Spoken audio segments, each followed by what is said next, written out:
All right, the gang all here? Check, check, check. Cash, credit card.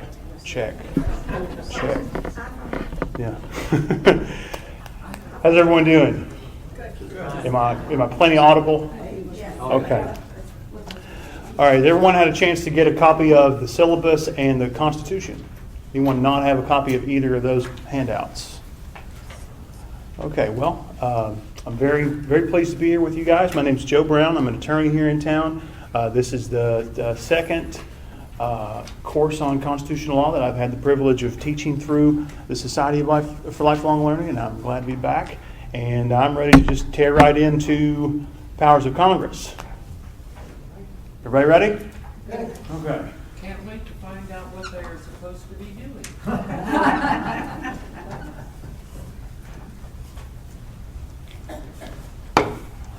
Any guesses at that number?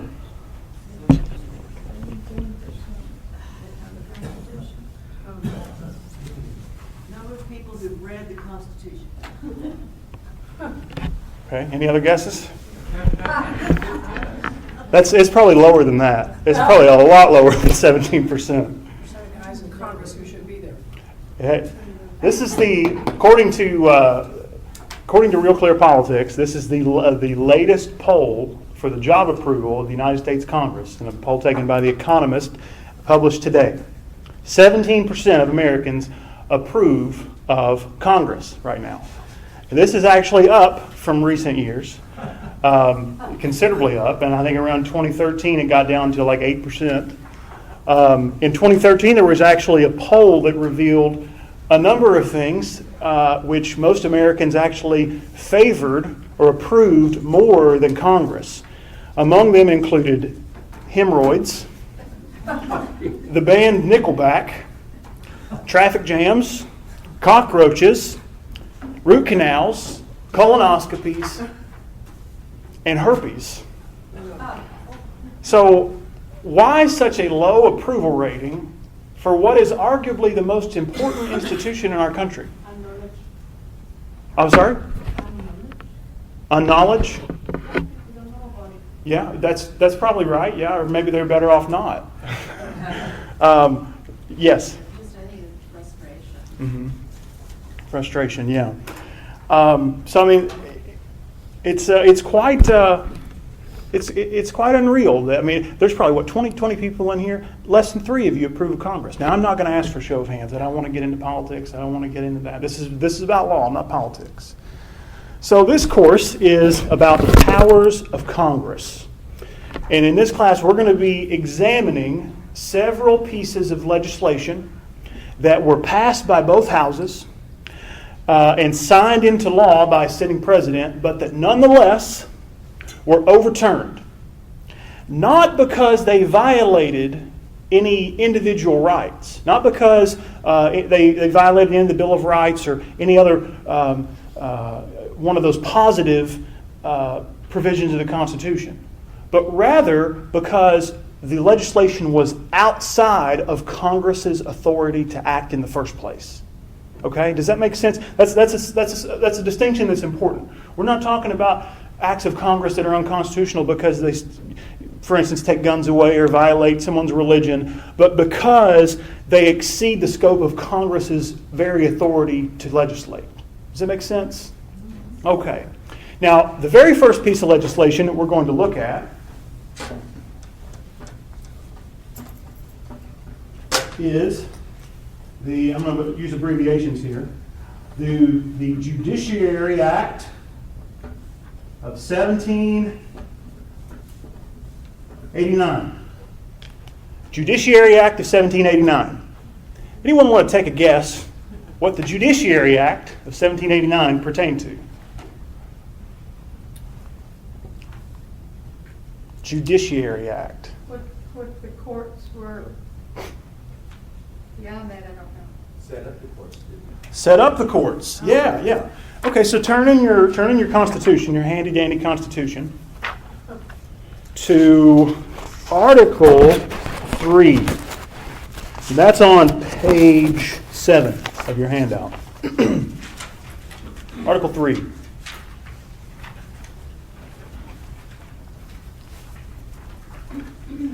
Section 1 of Article 3 says, the judicial power of the United States shall be vested in one Supreme Court,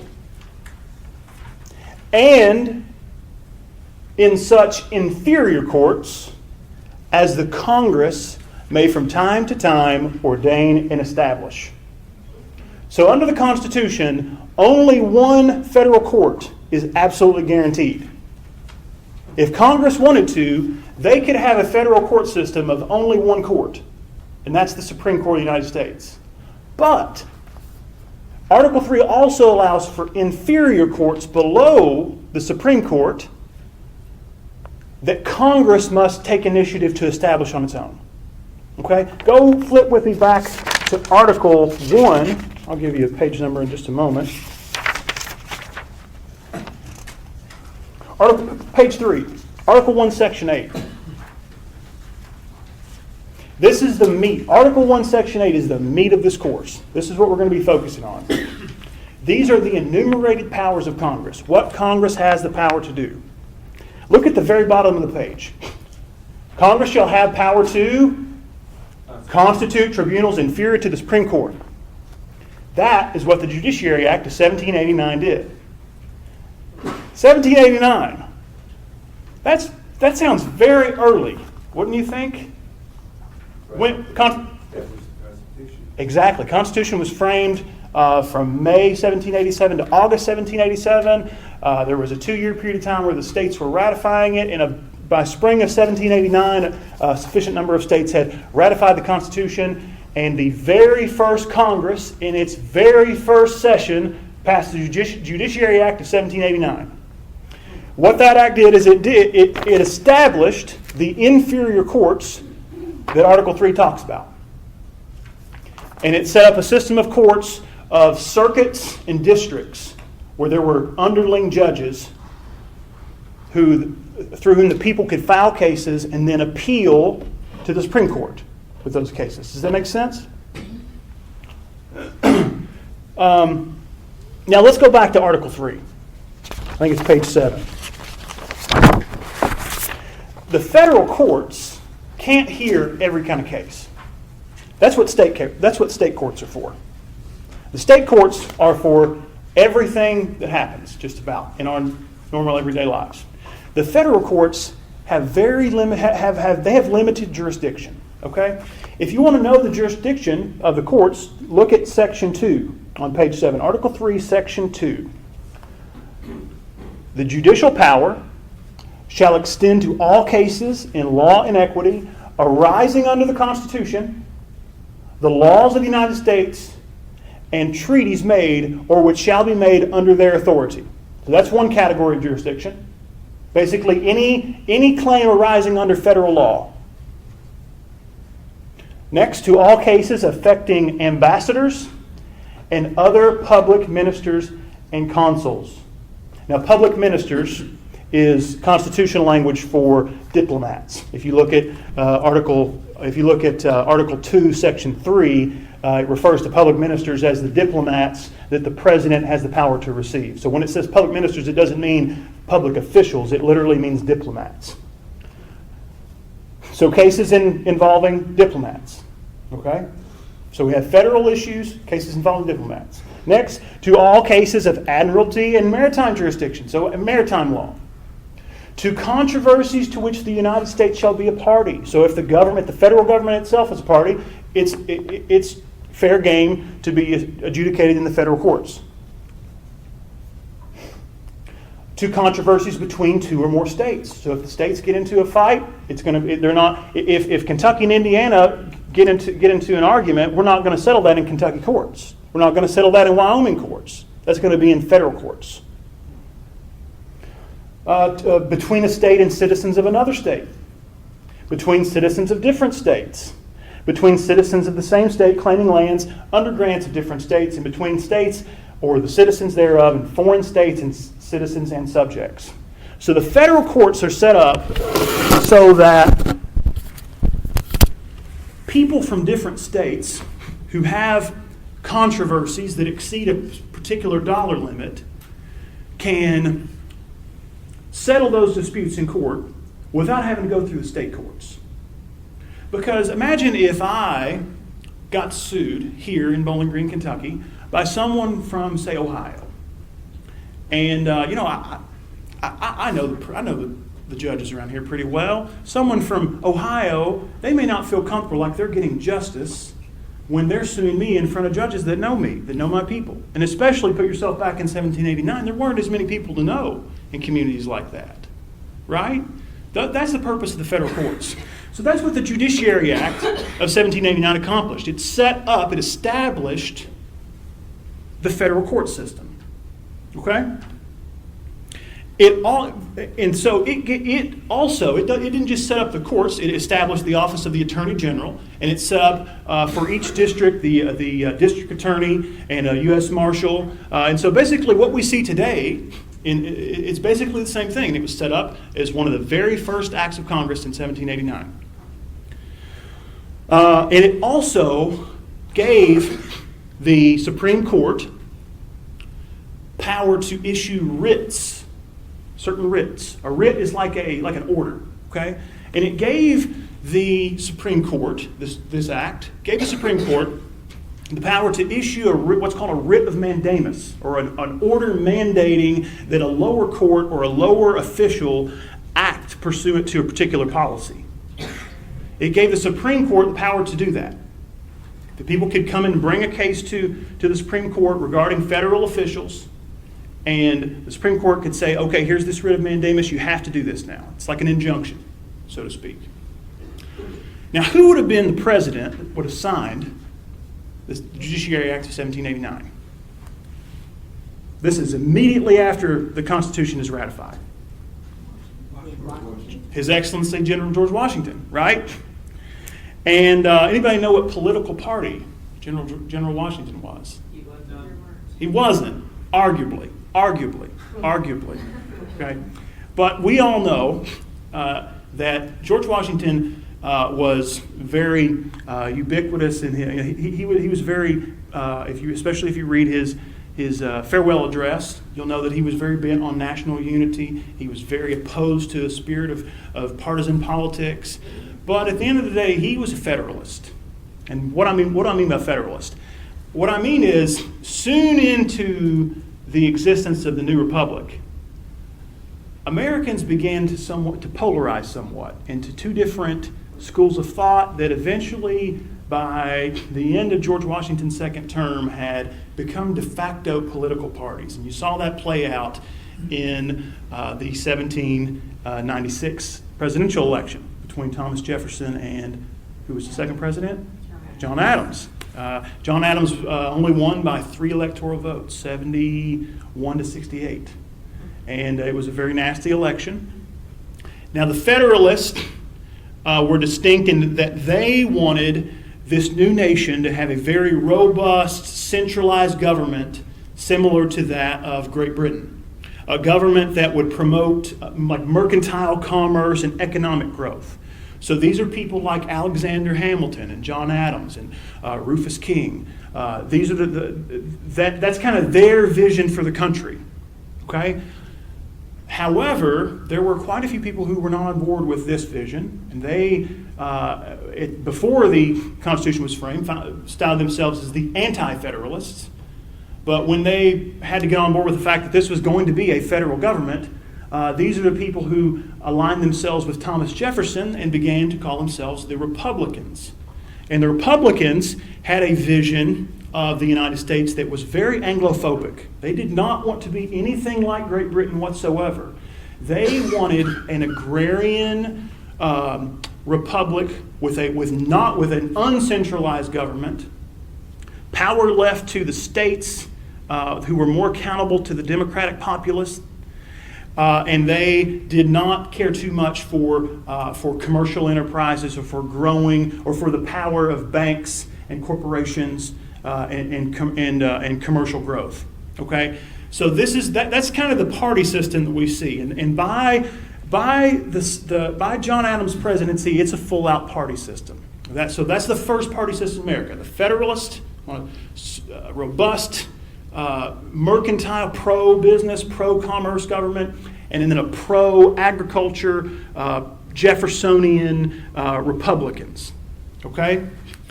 So someone said earlier, John Adams succeeded President Washington, and he won by the skin of his teeth, only by 3 electoral votes.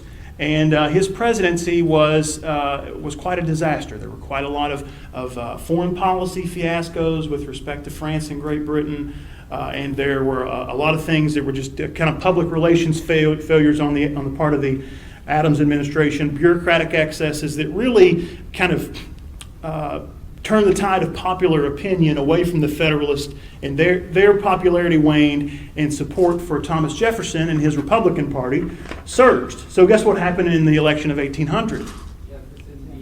Jefferson beat Adams. Not only did the Republicans take the White House, they took control of both houses of Congress. But guess who's on the Supreme Court? Do you think it's Republicans? How did the people who were on the Supreme Court, how did they get there? They were appointed by who? By the president, and they were confirmed. They were appointed with the advice and consent of whom? The Senate. Okay, so the president appoints the justices. The Senate confirms them. We've seen that play out, and it's become some very controversial process now in our time. So you have 2 presidents, you have 3 terms in office of Federalists, and so they've appointed, you have a completely Federalist Supreme Court. So you've got a Republican administration and a united Republican Congress controlling both houses. Well, if you're a Federalist and you're thinking, man, our days are numbered, because it's the lame duck session, so to speak. You know what I mean by lame duck session? It's after November, and of course this is at this time the president's inauguration. The president didn't assume the administration until April. Now it's January, so it's the lame duck session is abridged now. But here there was a lot longer lame duck session. So the Federalists want to use their lame duck session. President Adams and while they still have control of the Congress, they want to cast an anchor, so to speak. They want to preserve a foothold of power from when this new Republican storm comes in. So they decide to overhaul the federal judiciary by expanding it. So they expand the federal judiciary, and they pass what is known as the Judiciary Act of 18... that's a terrible 8. I'm so sorry. I'm so sorry. That's bad. 1801. And they passed it pretty much right before the end of the Adams administration, because in March of 1801 is when the new Congress is seated, the new Republican majority Congress, and the new Jefferson Republican administration. So they sign this, and it expands the federal judiciary for all these new judges. And then on his penultimate day, his second to last day in office, March 2nd, 1801, President Adams nominates 60 Federalist judges, loyal Federalist partisans who they know are going to be, because Federalists, if you're a federal judge, what's your tenure? How long do you serve? For life. There's no being elected out of office in 4 years. You're going to serve as long as you are in what the Constitution calls good behavior. So as long as you're not committing any high crimes or misdemeanors, any bad felonies, you're going to stay in office. So this is quite an anchor that the Federalists are casting out into the ocean to try to hold their ship during the storm. Okay? The Republicans had a name for this act, called it the Midnight Judges Act, because they imagined Adams staying up till the dead of midnight, drafting these commissions and signing them so he could get them out the door before Jefferson came to the White House. So they called them the Midnight Judges. And he was able to get most of them out. In fact, he had his Secretary of State, John Marshall, try to personally deliver all of these commissions. And Marshall was able to deliver 56 of the 60 commissions. He missed 4 of them. He left 4 of them in the Secretary of State's office that he was not able to get before March 4th, 1801, when Jefferson was inaugurated.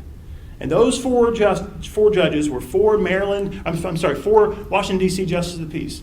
A Mr. Ramsey, a Mr. Harper, a Mr. Hoe, and a Mr. William Marbury.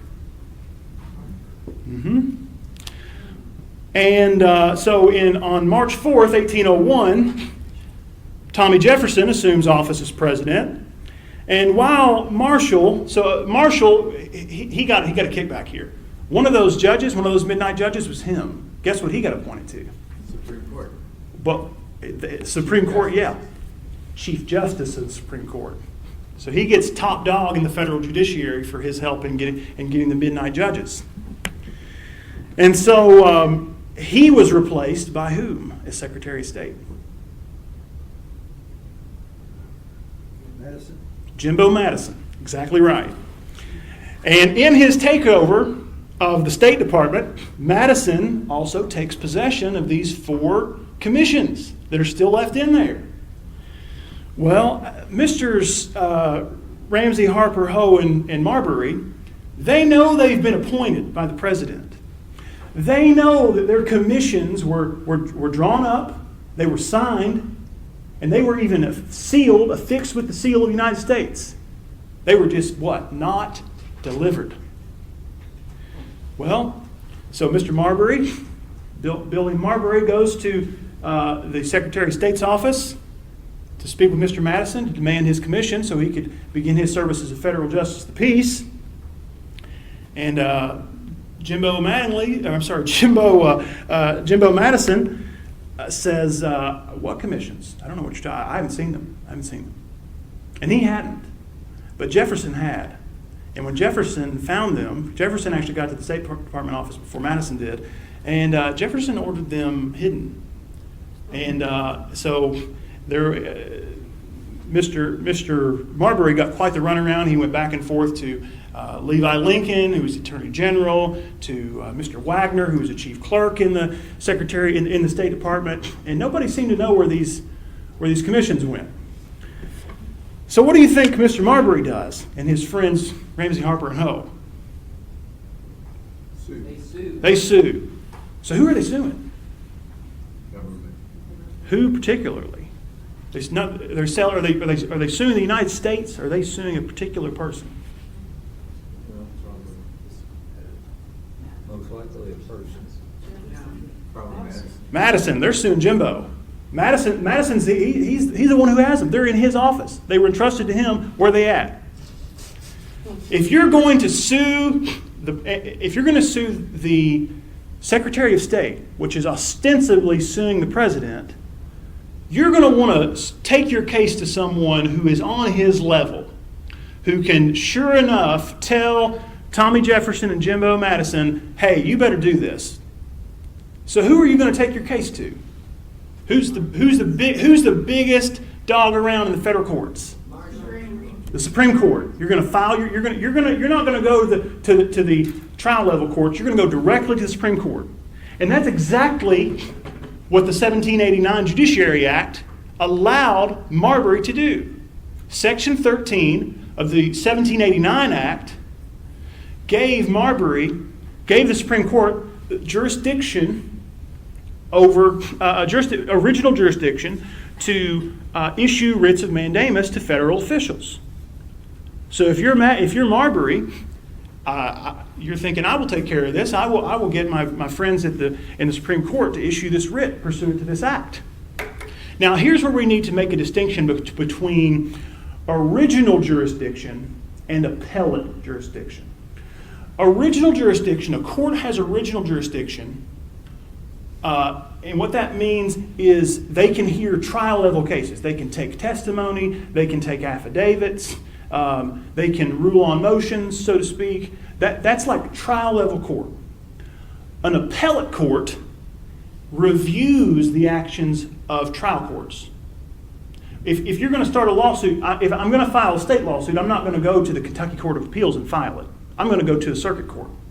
To a trial court. That's the court of original jurisdiction, where you file a claim. right? So let's get our Constitution back out. Let's go go back to page 7, Article 3, Section 2.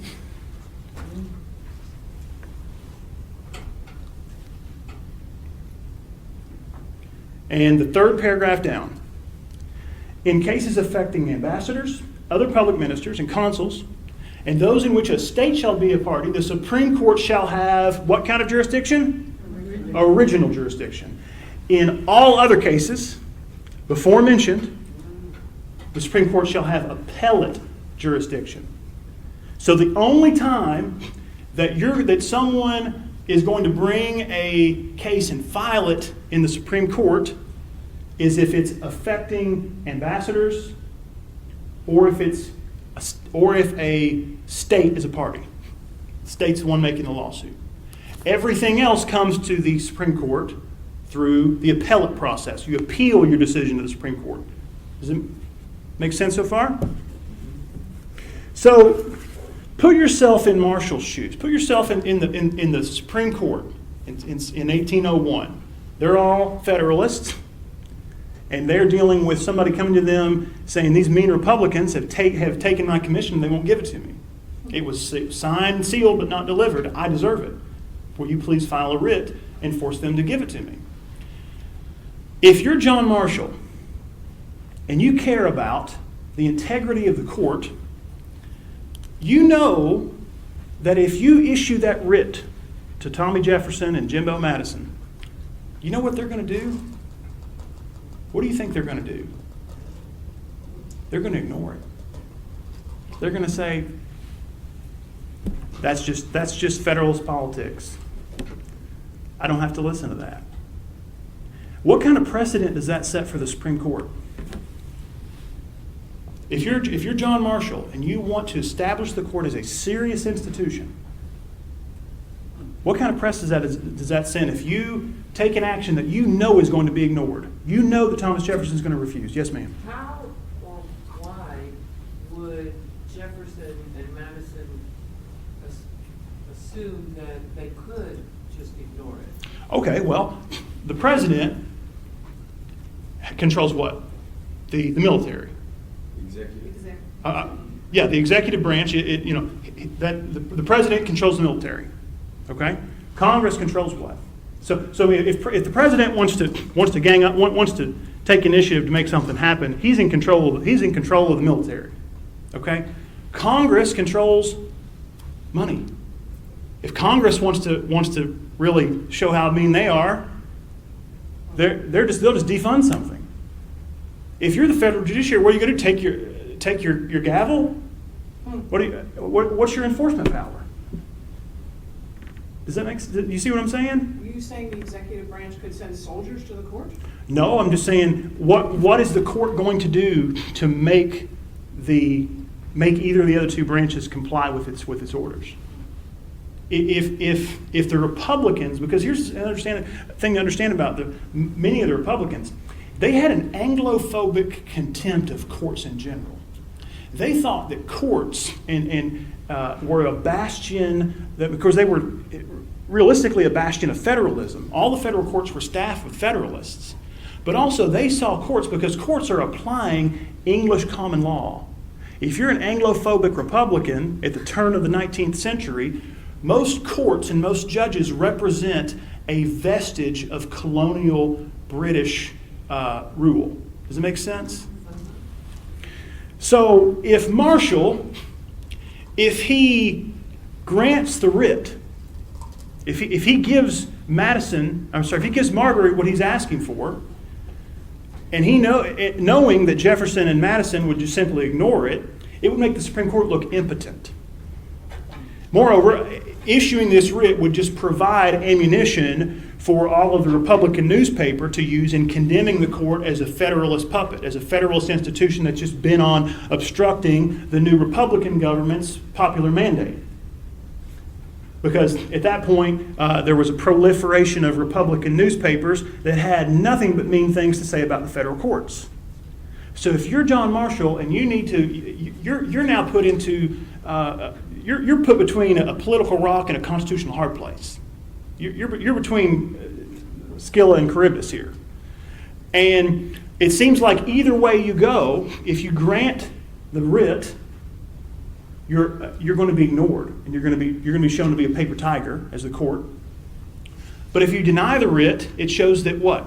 The court is politically dependent. That the court is going to rule based off who's in power.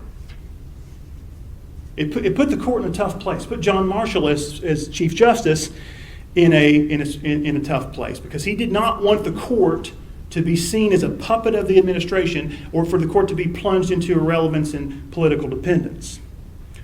So Marshall, in his Solomonic wisdom, found a way to split the proverbial baby and to preserve both the court's authority and its independence. So what did he do? Send it to a lower court. No. He did it, all I remember is it's a 3-part. That's right, 3 parts. Marshall, when he decided this case, when he and the other justices decided this case, and when he wrote the opinion, he structured his analytical framework consisting of 3 consecutive inquiries. 1, 2, 3. First question: did Mr. Marbury have a right to the commission? Second, if he indeed had a right to the commission, does the law afford him a remedy? Third question: is that remedy to which he is entitled a writ from the United States Supreme Court? Now, if this ordo operandi, if this analysis seems a little bit awkward and contrived, it's because Marshall intentionally constructed this legal analysis so that he would ultimately arrive at a conclusion that would provide an escape from the horns of dilemma that the court was in. Okay? So let's look at how he answered each of these questions. First, does Mr. Marbury have a right to the commission? Now, it seems pretty straightforward. Okay? He was appointed by the president, and he was confirmed by the Senate. It seems like he should have a right to the office, right? It's in the discussion. But Marshall anticipates the Jeffersonian response. Hey, to the victor belong the spoils, buddy. You should have won the election. We're in power now. Sorry, this is politics, plain and simple. Now, because go to Article 2, Section 3.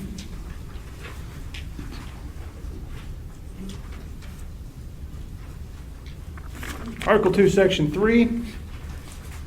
Article 2 is about the president. Just so we're clear, Article 1 is about Congress. Article 2 is about the executive branch. Article 3 is about the federal judiciary. Those are the 3 branches of government. 1, legislative. 2, executive. 3, judiciary. So Article 2, Section 3, page 6. Bottom of the second to last paragraph. He, the president, shall take care that the laws be faithfully executed and shall commission all the officers of the United States. Does it say he may commission if he wants to? It says he shall commission. So that's the argument you think you would take. But like I said, Marshall knows who he's dealing with. You see, yes, sir. Where are you? I'm sorry. I'm on page 6, section 3, bottom of the second paragraph. He, the president, he shall take care that the laws be faithfully executed and shall commission all the officers of the United States. Page 6. At the end of the line. Last sentence of. Last sentence of section 3.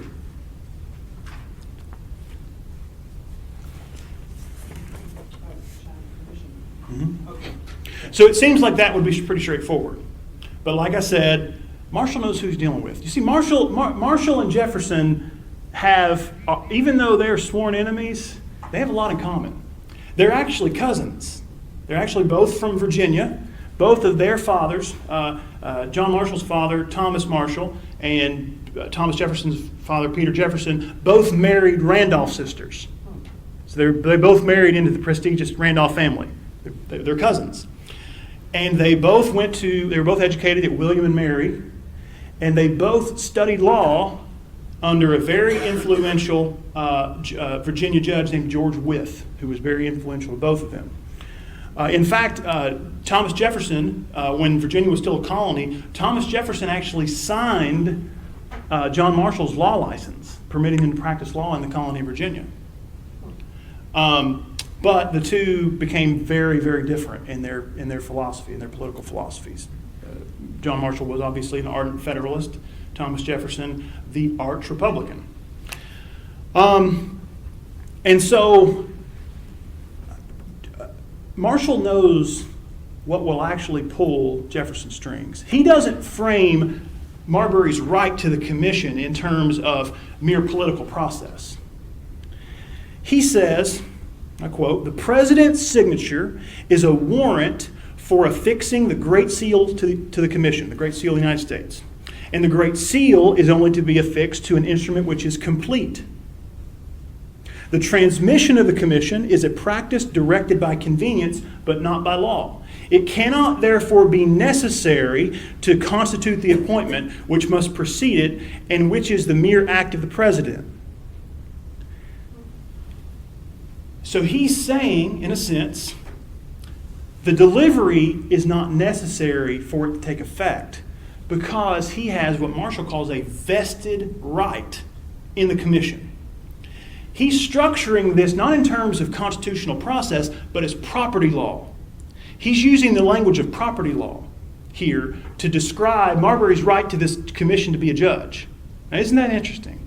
Why do you think he did that? I think it's because Marshall knows where Jefferson's roots are planted. Jefferson was very well read in John Locke and Thomas Hobbes in this notion that government, the very purpose of government, is to protect property rights. And so if you're talking about rights and framing them as liberal contractarian discussions of property rights, you've got Jefferson's attention. You're speaking in a way that Jefferson can't object to. You see? So he says, of course he has a right. He has a property, he has a vested legal right. And so it puts Jefferson in a position where he can't, it's been described in such a way where Jefferson's going to have a hard time objecting. So that's yes. Right? Check. Okay, if he has a right to the commission, do the laws afford him a remedy to vindicate that right? And so Justice Marshall found that he had a valid right, this vested legal right, and it was violated.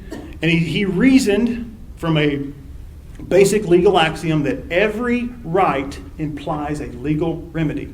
If there's a right, there is definitely a remedy. There's no such thing as a right that does not entail a remedy. And he quotes from Sir William Blackstone's Commentaries on the Laws of England. Now, if you were an attorney, if you were a lawyer, anywhere in the English-speaking world, at the turn of the late part of the 1700s, early 1800s, you obviously read Blackstone's Commentaries on the Laws of England, no matter where you were in the English-speaking world. That was the seminal text for lawyering. And he quotes from Blackstone. He says, "It is a general and indisputable rule that where there is a legal right, there is also a legal remedy by suit or action at law whenever that right is invalid." Pretty straightforward, huh? But he knows how Anglophobic Jefferson is. He knows that Jefferson is, and some of these more radical Republicans are willing to shake off Blackstone and shake off the English common law altogether. And so he says, this is beyond English law. He says, "The government of the United States has been emphatically termed a government of laws and not of men. It will certainly cease to deserve this high appellation if the laws furnish no remedy for the violation of a vested legal right." He says America is different than England. We're a nation of laws. rather than men, rather than kings, rather than princes, rather than nobles. Lex, rex. Law is king. Again, you're speaking in language that Jefferson can't object to. You see what I'm saying? Accordingly, the court found that not only did he have a right, if he had a right, he obviously had a remedy. Third question. If he has a right, and there's a remedy to that right, to vindicate that right, is that remedy a writ from the Supreme Court? And this is where Marshall exhibited the genius of this decision. Now, as a preliminary matter, Marshall raised the first question of whether the President or the Secretary of State could even be subject to a writ of mandamus. Now, as I said earlier, writ of mandamus, the mandamus, you get the word mandate, so it's kind of like an order to do a particular thing. And he once again, he quotes Blackstone again. And he notes that under English law, the nature of a writ of mandamus was that it was a command from the king and from the king's court to lower courts or to lower government officials to act in a way that complied with what the king and what the king's court ordered. So now America obviously didn't have a king, but the closest analog was the president. He's the head of state. Can the president and the president's cabinet be amenable to a writ of mandamus? And he said yes. He said yes, they sure can. But he made a distinction. He said there are certain things which are political questions. And in these political questions, for instance, who a president chooses to pardon, who a president chooses to nominate for a particular office. Those are things that are discretionary acts. The president has wide discretion by virtue of his office to do. And so he says the province of the court is solely to decide on the rights of individuals, not to inquire how the executive or the executive officers perform duties in which they have a discretion. So this is the difference between what Marshall called discretionary acts and ministerial acts. Ministerial acts are things that the president does not have discretion to do, things that he must do, that federal officials must do under the law. And he said, this isn't discretionary. If Jefferson is appointing his own judges, he has the discretion to do that. We have no business. That's a political issue. Poor little old Supreme Court, we have no power to tell him to do that. But by golly, we really do have the authority to tell him what to do with respect to ministerial acts that he is bound by law to do. He says, if one of the heads of the departments commits any illegal act under color of his office by which an individual sustains injury, it cannot be pretended that his office alone exempts him from being sued in the ordinary mode of proceeding and being compelled to obey the judgment of the law. Marshall is saying no one, not the president, not the Secretary of State, no one is above the law. There are certain capacities in which these people act, in which they do have discretion, but at the end of the day, nobody is above the law. Everyone is subject to the king in America, which is the law, lex rex. Now, so we have all three yeses here. Isn't this exactly where Marshall was afraid to be? Because he knew this would get him in, this would just wind up being ignored by the president? Isn't this the bold conclusion that Jefferson would just ignore and the court would be a paper tiger? Now, this is where Marshall really worked his magic. But he's really stuck it to Jefferson and Madison so far.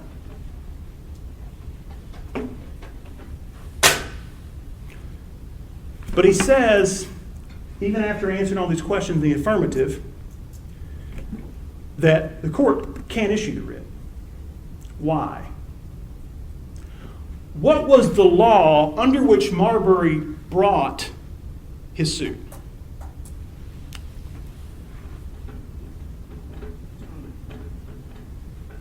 (1789) Judiciary Act, right? The Section 13 of the Judiciary Act gives the Supreme Court original jurisdiction to issue writs of mandamus to all federal officials. Right? Okay. Marshall said this was unconstitutional.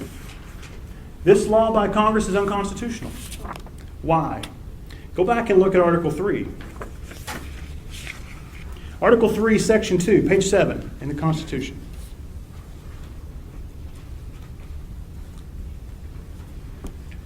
Third paragraph down. Starts with the words, in all cases. In all cases affecting ambassadors, other public ministers and consuls. Remember, we noted public ministers in the Constitution does not mean all public government officials. It's literally talking about diplomats. In all cases affecting diplomats and those in which a state shall be a party, the Supreme Court shall have original jurisdiction. In all other cases, the Supreme Court shall have appellate jurisdiction. Is William Marbury a diplomat? No. Is William Marbury a state? No. So how, under Article 3, can the Supreme Court have original jurisdiction over his case? Marshall says, insofar as Section 13 of the Judiciary Act gives the Supreme Court original jurisdiction to issue a writ of mandamus, it's unconstitutional. Because it confers upon the court jurisdiction that the Constitution itself does not give it. Marbury could have taken his action to a lower court and filed it in lower court, but he chose not to. He chose to, pursuant to the provisions of the Act, to bring it directly to the top. And so, after sticking it to Jefferson Madison and answering that inquiry, he says, yeah, but we can't. Because you know why? Because Congress messed up.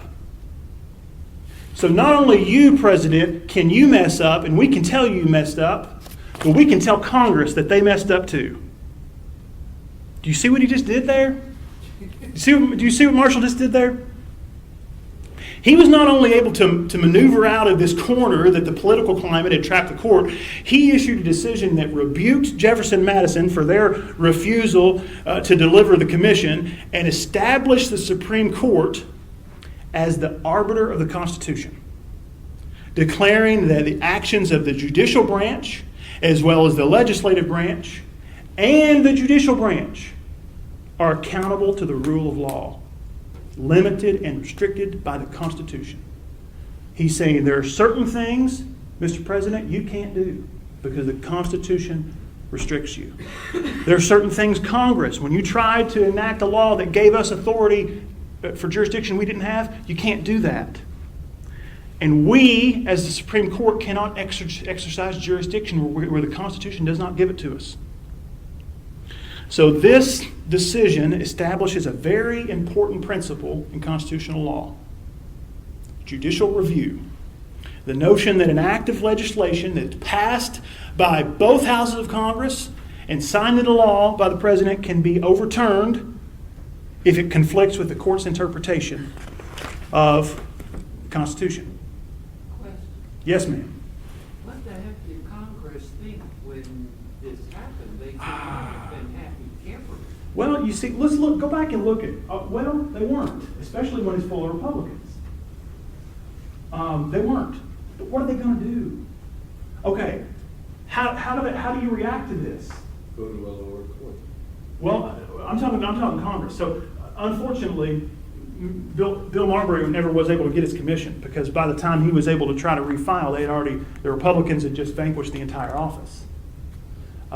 So we can call him a loser here. Took away the office. So we can say maybe he's not so much a loser as he is a sacrificial lamb for the purpose of vindicating the integrity of the Supreme Court. But one might say the most salient victor of this decision is the Supreme Court itself. Because the Supreme Court in this decision, by establishing the principle of judicial review, said, we the court, we are the ones who are the arbiters of the Constitution. There are certain things that Congress can't do. There are certain things the judiciary can't do. But what this is pertinent for our class is that the courts have an anti-democratic function. Our elected officials, our elected representatives can go to Washington and try to do something that we really want them to do, that's popular with us.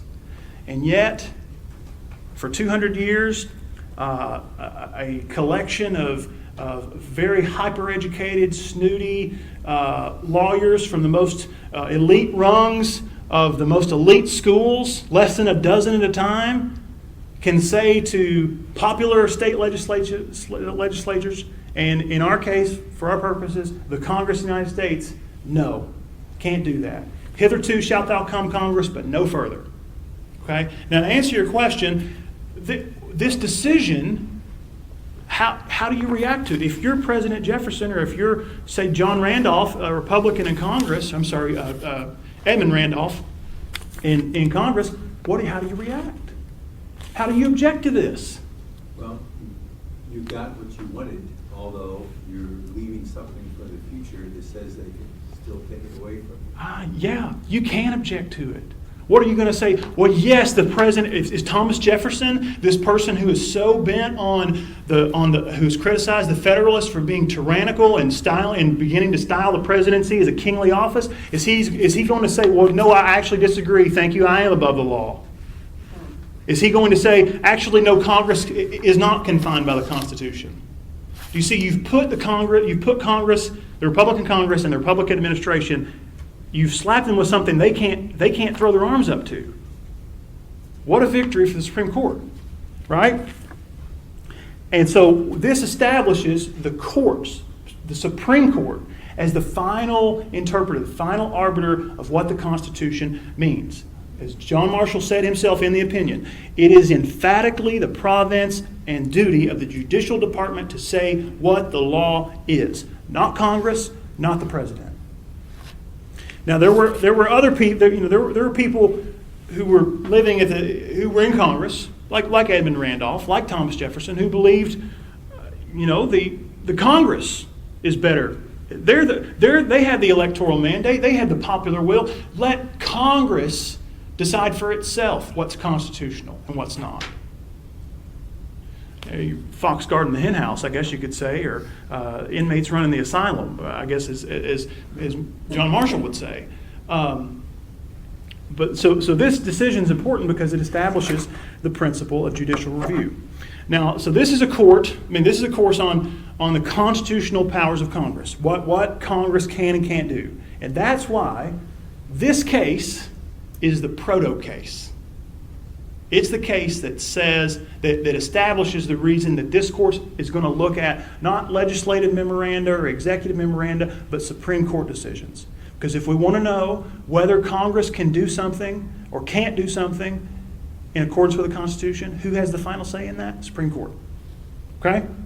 How about a break? Okay. Yes, sir. So the people who are writing the Constitution, did they foresee this problem, or was it just something they missed? I'm sorry, go ahead. The people that were writing the Constitution, they were pretty smart lawyers. Yeah. Did they foresee this problem, or was this something that they missed? Well, if you read Article 3, okay, I'll give you my what I really think answer.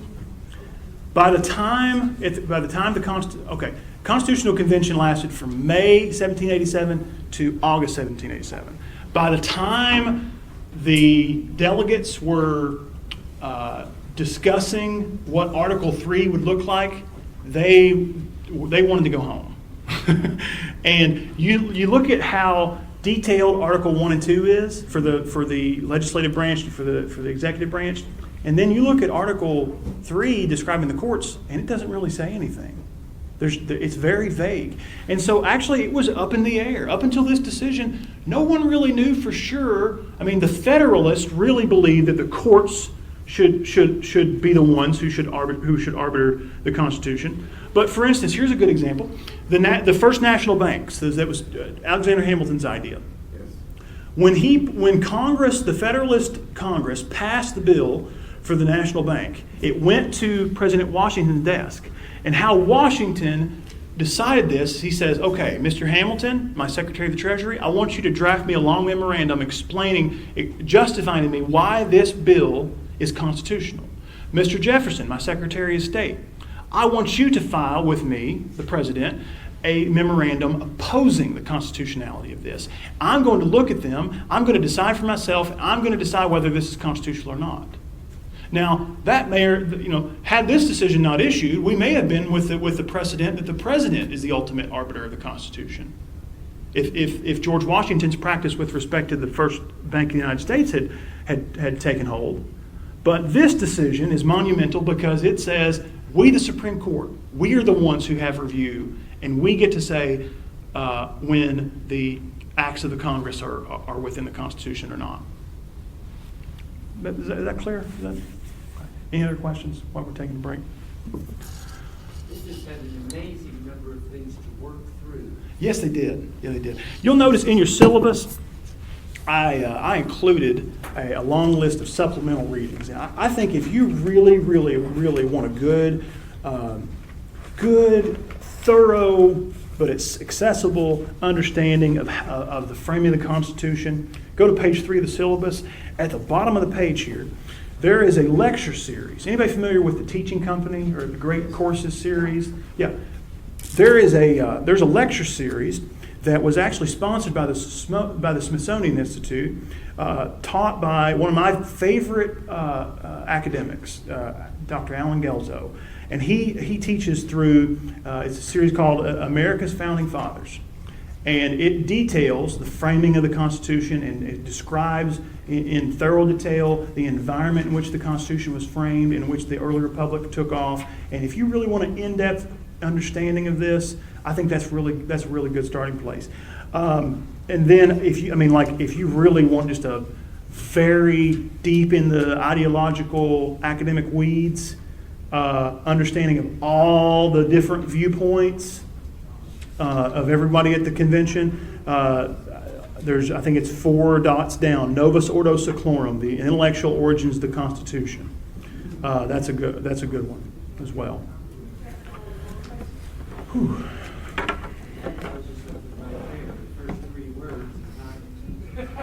Novus Ordo Seclorum means, so if, does anybody have let's see, do I have a dollar bill? If you look at the Great Seal, let's see. Novus Ordo Seclorum means new order of the ages. And so there were, what many in this new Republican experiment believed they were doing was something that was revolutionarily novel. And this was going to be the downfall of all of the monarchies, all of the injustice, all of the inequity, and that they were going to start a new Republican way of humanity. So it's a new world order. So that's the, yes, sir. Since Jefferson was so against the federal system, Mhm. what would have been his model in another government that had been before that we would have been following? So Jefferson, so what's interesting about Jefferson is when the Constitution was being framed, Jefferson wasn't even in the country. He was the minister to France. So we don't really know what he came back to the country after the Constitution had already been ratified, so he didn't really get a say in it. It's like, if I had a guess, he would have aligned himself with like people like Patrick Henry and George Mason and Samuel Adams, who were the anti-federalists, who just out and out. Oh, thank you. Oh, yeah, I take tips, by the way. I'm totally kidding. Yeah, I think I want to say it's somewhere on the dollar on the back.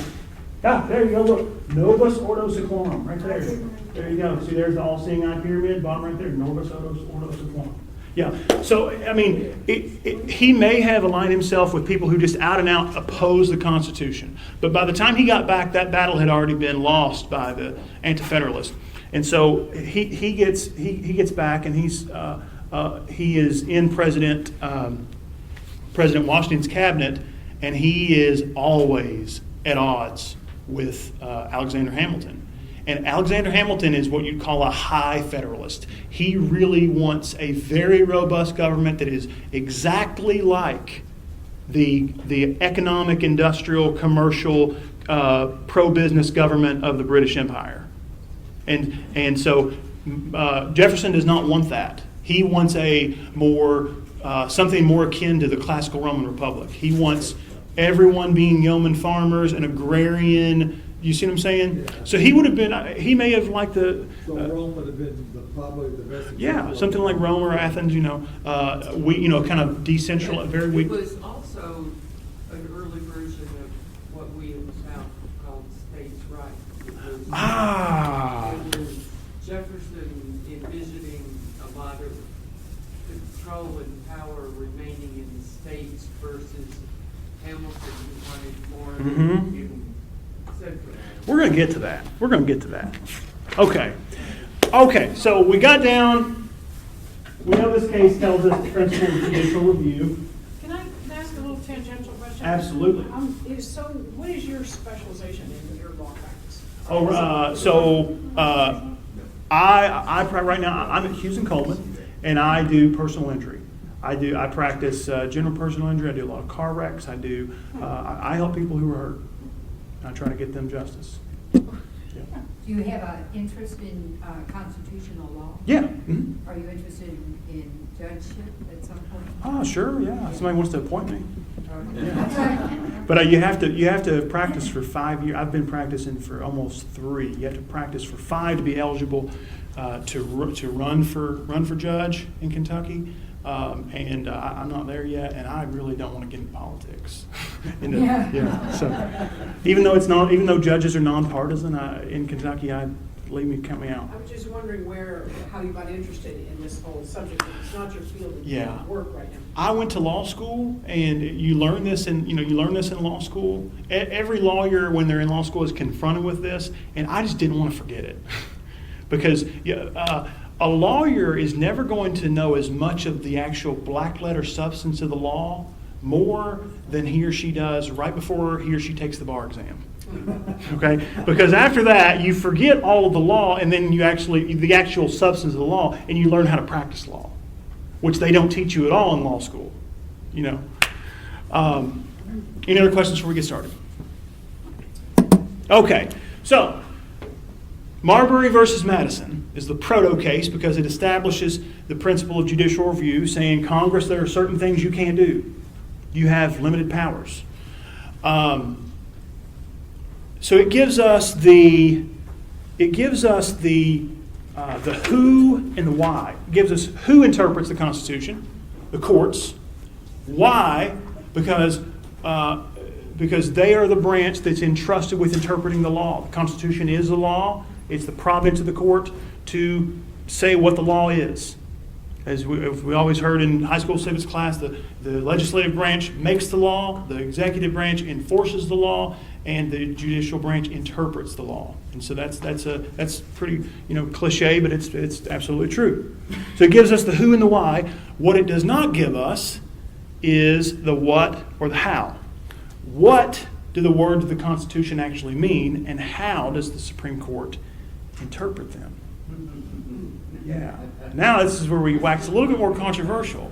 This is an enduring dispute between people who tend to think that the language of the Constitution, the meaning of the language is static, that it's fixed, that it means what the people who drafted it intended it to mean, that it meant what it meant when it was written, or that it means what we want it to mean.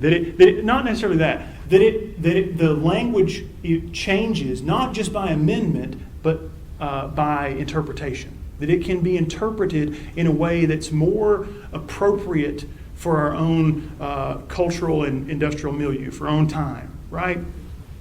What do you all think? How do we go about deciding what the language of the Constitution means? You're a judge. Tell me.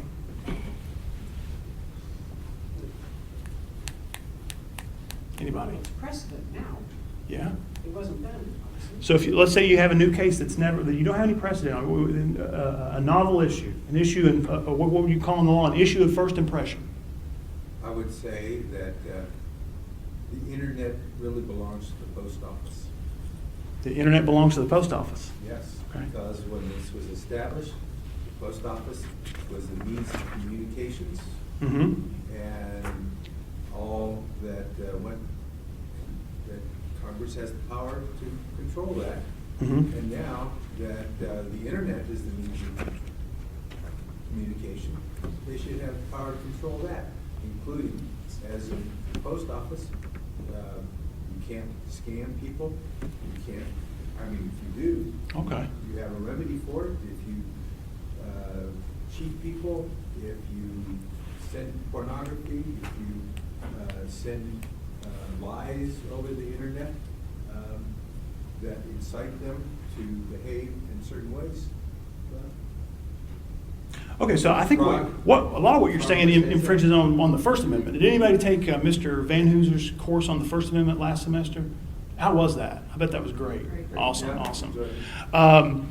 So what does the First Amendment mean?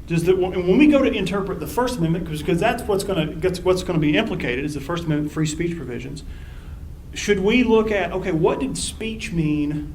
Is the meaning of free speech, is it fixed? Is it fixed to what did free speech mean in 1787? Or can it possibly be interpreted to mean something that's more appropriate to our time? Is the language of the Constitution static or dynamic, is what I'm asking. I think he said that there was, I didn't read the book, there was some book that a fellow went back and defined the language at that time, and if you look at his definitions of his understanding of the language at that time, most of the cases mean exact opposite of what we take it to mean today. Yeah, So yeah. I don't think you can actually determine what it was in the language of that time. Here's a good example. The Eighth Amendment. Prohibition on what? Cruel and unusual punishment. When a court goes to interpret if a certain form of penalty, whether or not this violates the Eighth Amendment, does the court look, of course, as someone mentioned earlier, we have this notion of precedent, that courts are bound by former decisions. But is the guiding principle in an issue of first impression do we look at the meaning of cruel and unusual as, what did this mean to the people who framed the Constitution in 1787? Or is it, what does cruel and unusual mean to us in 2019? Is the language, is the meaning of the words, the meaning of the Constitution, is it static or is it dynamic? I think you have to look at both. Okay, yeah. So this is a dispute between what we call, and there's lots. I'm putting labels on. There are people who are on both sides who wouldn't like these labels, but essentially, and there's all kinds of people in between. It's a spectrum, okay.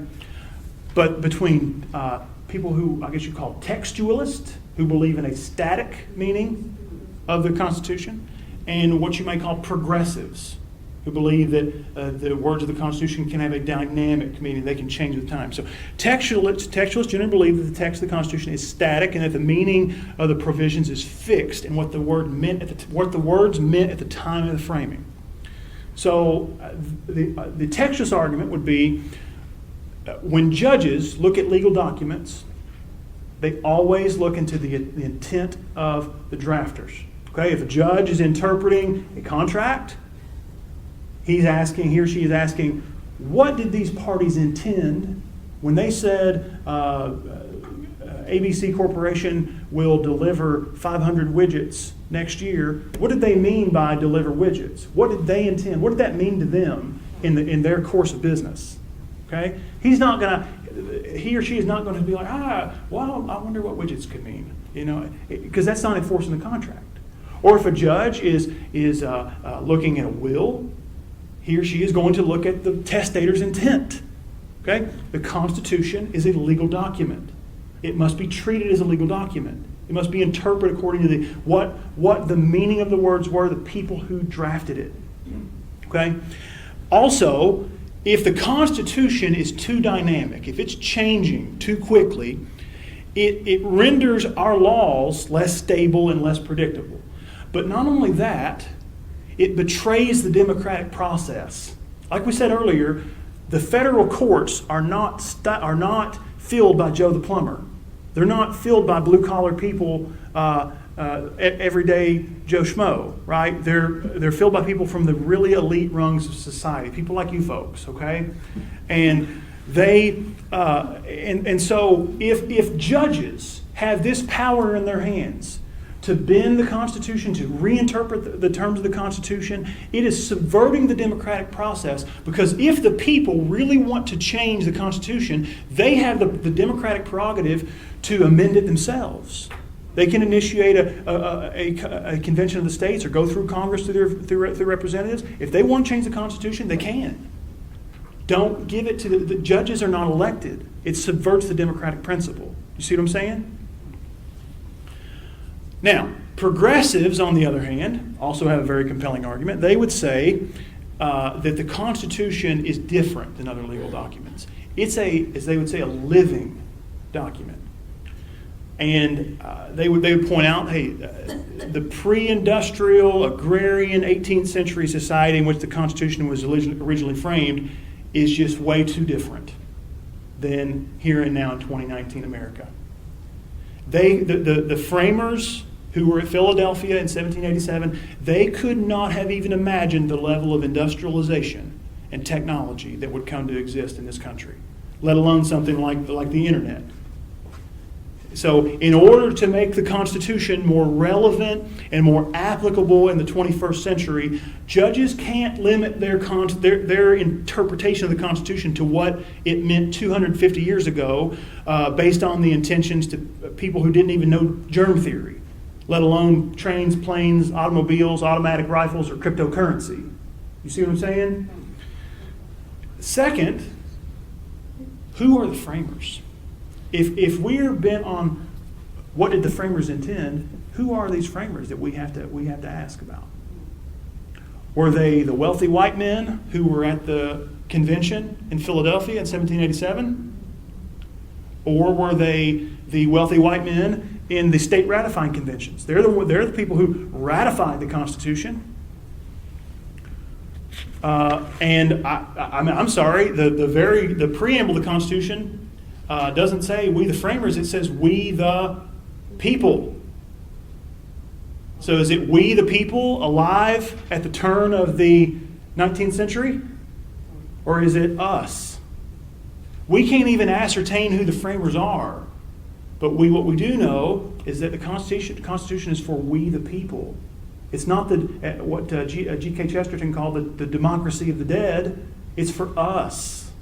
We the people, it's our Constitution. That's how someone from the progressive end of the spectrum would argue, that it's a living document. It can change. It's malleable to change. And think about this. Think about what Justice Marshall said in Marbury. He said, America is a nation of laws rather than men. What does that phrase mean with respect to how we interpret the Constitution? If you're a textualist, you would say, well, of course, we're a nation of laws. And so we're governed by the text. What does the text mean? It means what it meant when it was framed. Okay? And if we are giving the power to reinterpret, to bend the language to an elite, exclusive group of federal judges, then we're essentially subverting the principle of the rule of law. A progressive, on the other hand, would say, no, au contraire, my textualist friend. If we have to keep on asking what dead wealthy white men 250 years ago, what they thought things meant, that's subverting the rule of law. Because we're allowing them to rule us now. It's something to think about. You have a question? Well, it seems to me whichever side of that spectrum you're on, you still have the question of interpretation, whether it's them doing it or it's us doing it. You have that with any text. And so you always have to consider the prejudices and the preconceived notions of the person who's actually reading the thing. Is saying, Lex Rex, if the book's just sitting there and no one's reading it, it's useless. It doesn't mean anything. So you've got to have human interpretation wherever you are on the spectrum. Oh, certainly. So Yeah. it's kind of a question of who's honest about what they're bringing to their reading and who isn't. Yeah. One point about that maybe a progressive would bring up is that it forces essentially what Judge Richard Posner, I think he's on the Seventh Circuit. He's a Court of Appeals judge. He calls it law office history.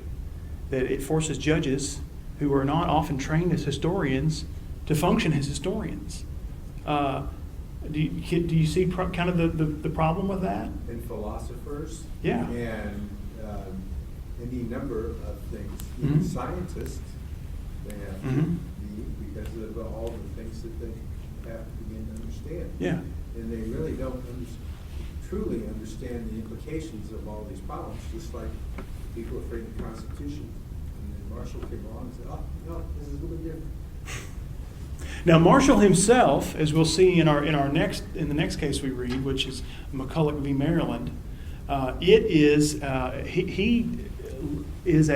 textualist. He wants to get at what did the framers intend, and he says, "Look, I know what they intended." The preamble. Yeah, the preamble. Okay, let's go on. Let's get in the preamble. Let's we've got maybe 10 more minutes. Let's discuss. I gave you a page in the handout. It's in the syllabus. It's headed with there's like a chart at the top. It says federalism, then it says theories of federalism. Everybody had that.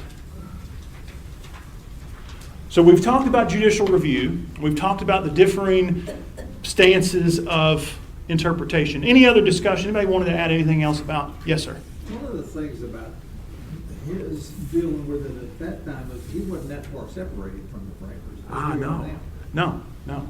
He had, as we'll talk about in McCulloch versus Maryland next week, his interpretation was colored by his experience to a great degree.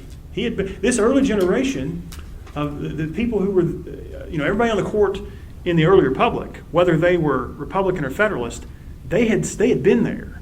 This was only, framed in 1787. This is only 4 years after the fact. So it's a lot easier to go back and look. But is it? Because we have so much more information at our disposal. Is there really anything that they knew that we don't know? We can ascertain what things meant. And what we can do a lot of times is, we want to know what something meant in 1787. Oh, wow, I have Samuel Johnson's Dictionary of the English Language from 1785. Let's see what the word commerce meant. Let's see what the word necessary meant. We can know what it meant to them there. And so there actually is a subtle distinction between, on the textualist side, there's a distinction between what you may call originalism. What is the original intent of, what did the framers intend with this? And true blue textualism is what did the words mean objectively in 1787? Can you see the subtle nuance there? Yeah. What did somebody intend with this, and what did it mean? Because somebody could have used a word that had an objective term of art meaning, but they intended to use that word to a particular end. You see? Make sense? Okay. Any other commentary? Okay, so let's look at federalism. Just a quick Yes, sir. note. It seems like you're opposing rule of law and rule of people. Mhm. But of course, the Supreme Court is just a group of people. Mhm. And so I'm thinking that the Supreme Court doesn't really have supreme authority over the Constitution. I'm getting a sense that one can make an appeal to a higher law and thus say that the Supreme Court is wrong. Yeah, you can say the Supreme Court is wrong. As Chief Justice Marshall said, we're not infallible. We're not final because we're infallible. We're infallible because we're final. Or something to that effect. Yeah. The court has the last word on what the Constitution means, but that's no guarantee the court's wrong. The court's right. For instance, what has ubiquitously been rejected as a very, very incorrect, even immediately after it was issued by people who agreed with the result, but furiously rejected with the reasoning, is the case in 1856, Dred Scott versus Sanford, which applied this weird notion of substantive due process rights and said that you have a right to bring your slaves anywhere in the country, and so the Missouri Compromise law was unconstitutional. So that's something where the court can go back and say, yeah, that was wrong. But the the Supreme Court is practically infallible because it is actually final.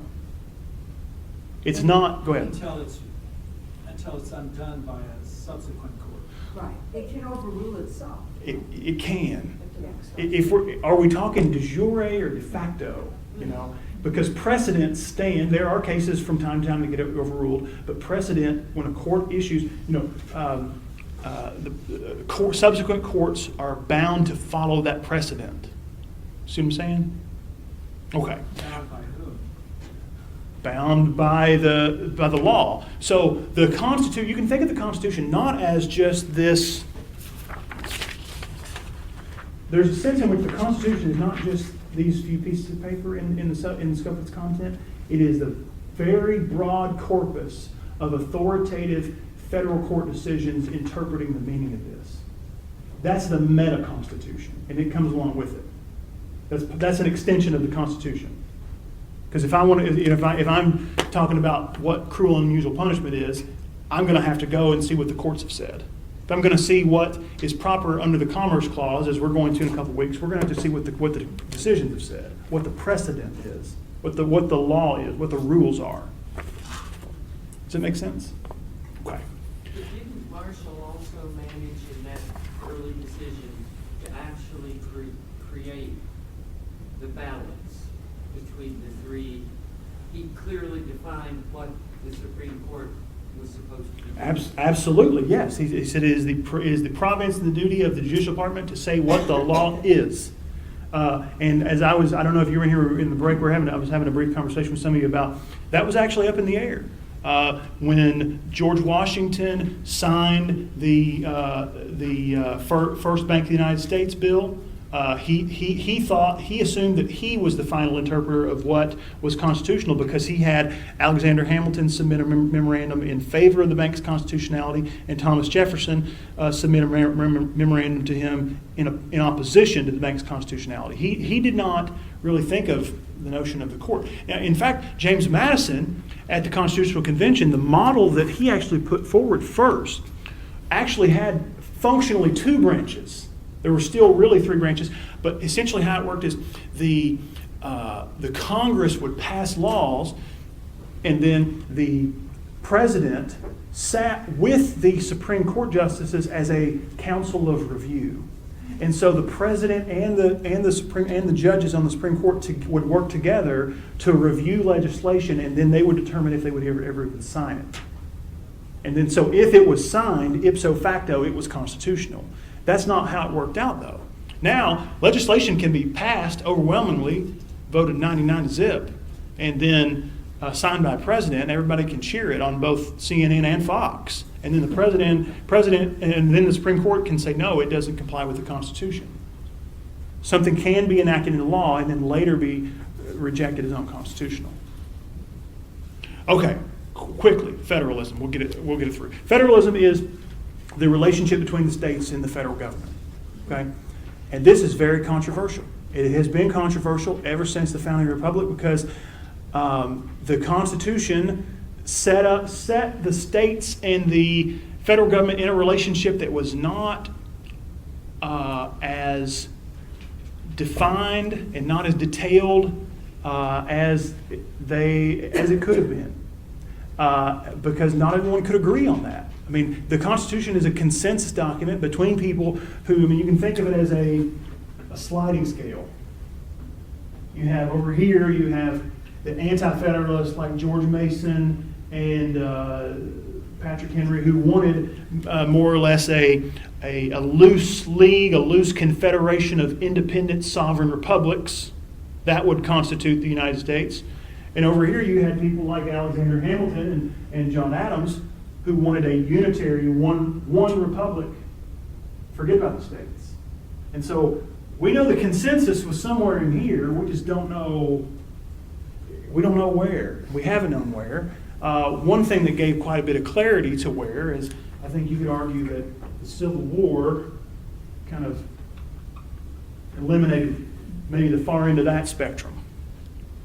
The Civil War and the Civil War amendments, 13th, 14th, and 15th, really kind of did away with this end of the spectrum, with the notion of compact federalism. And you'll see in this handout the three theories of federalism. So there's what I call cupcake federalism. Everybody gone to a birthday party? This gets me. Go to a birthday party, maybe a little kid's birthday party, and you see this really neat cake, and it's like in the shape of like a Disney princess or something. You're like, oh my gosh, how did they make a cake in the shape of a Disney princess? And then you see it's actually cupcakes with just one big layer of icing over all of it. And you're like, whoa, that's cool.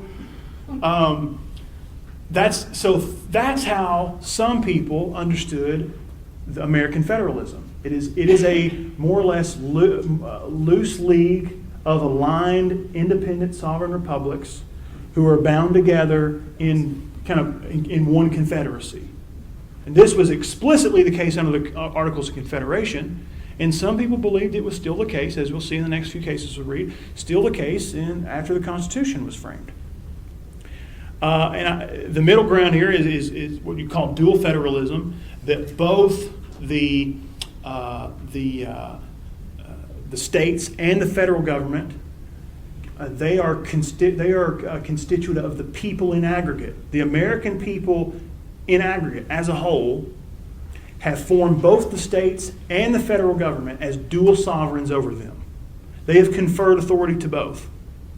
And so there are separate spheres of authority that the states have and that the federal government has. But it's still one unified people that have both. So this is what you may call a dual or layer cake federalism. It's not like the cupcakes, it's one cake, but it's layered, there's distinct. And then closer to this end of the spectrum is what you would call cooperative federalism, or as many people will call marble cake federalism. You don't know where the federal government begins and the states end because they're unified. They're actually doing the same things together. The states are getting grants to help fulfill federal ends. The federal and state offices are kind of working together. So they're almost unified rather than operating in distinct zones. Make sense? So we could talk a lot more about, we'll talk more about federalism last time. I want to get one more point out and then we'll close for the evening. I want to talk about I'm sorry. Oh, no. Almost had a bad time there. Let's see. Can you hear me? Yes. Okay. I want to talk about the categories of power. Categories of congressional powers that we're going to discuss in this class. And those are enumerated powers,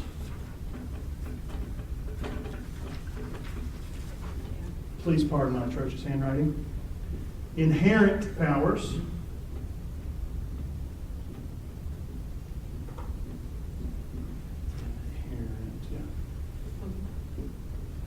and implied powers. Enumerated powers are Article 1, Section 8, which is page 2 of our handout, I believe. Page 2 or 3. Page 3. Article 1, Section 8. These are the enumerated powers of Congress. These are the things that the Constitution says Congress can do this, it can do that, it can do this, it can do this, it can do this. Okay? So Congress shall have power to lay and collect taxes, borrow money, regulate commerce, establish uniform rule of naturalization, coin money, punish counterfeiting, establish post offices. These are all the things that when the delegates met in Philadelphia in 1787, they thought, this is what we need. We need this new government to do these things. Then there's inherent powers. And we're not really going to talk about inherent powers because there's not really that many of them that you can think of.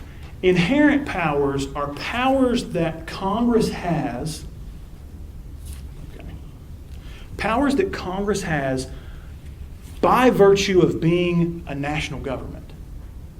They go without saying. For instance, the power to acquire territory. Okay? That doesn't have to be spelled out. That goes along with being a nation. Right? I'm sorry, I don't think this is working anymore. Can everyone hear me? Yes. That goes along with the territory of being a national government. You have the power, the inherent power of acquiring territory. Okay? Implied powers. These are the means to the end of the enumerated powers. Go back to Article 1, Section 8. This is going to be on page 4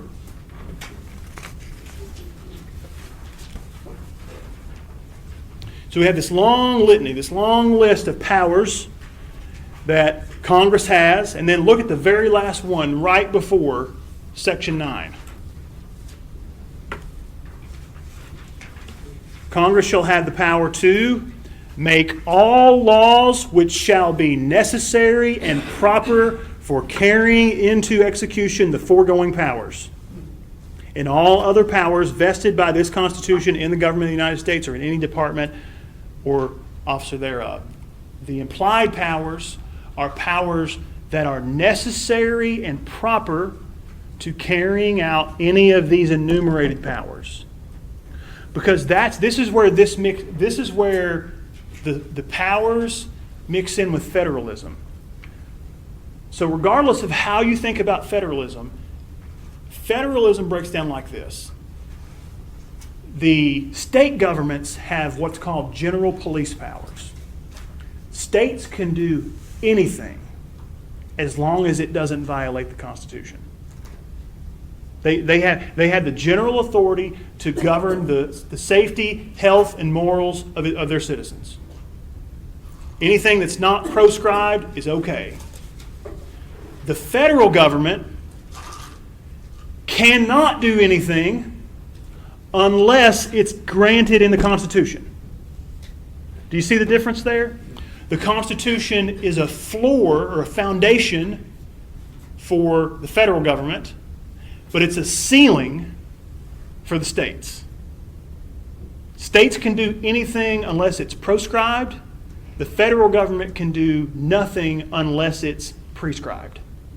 Now, that does not necessarily mean that the states are more powerful than the federal government, or vice versa. That's the dispute in the federalism spectrum.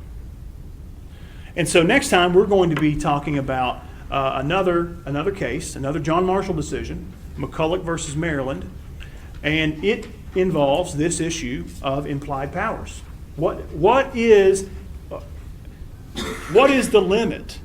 How attenuated can an act of Congress be? How far remote or removed can it be from the enumerated powers? If we say that Congress can do anything that's necessary and proper to the end of one of its enumerated powers, how long can that link of necessary and proper be until it's too attenuated away from the power to be constitutional? Any questions? Well, I will go ahead and close up shop, but I'll be available until everyone leaves if anyone wants to speak or has any questions.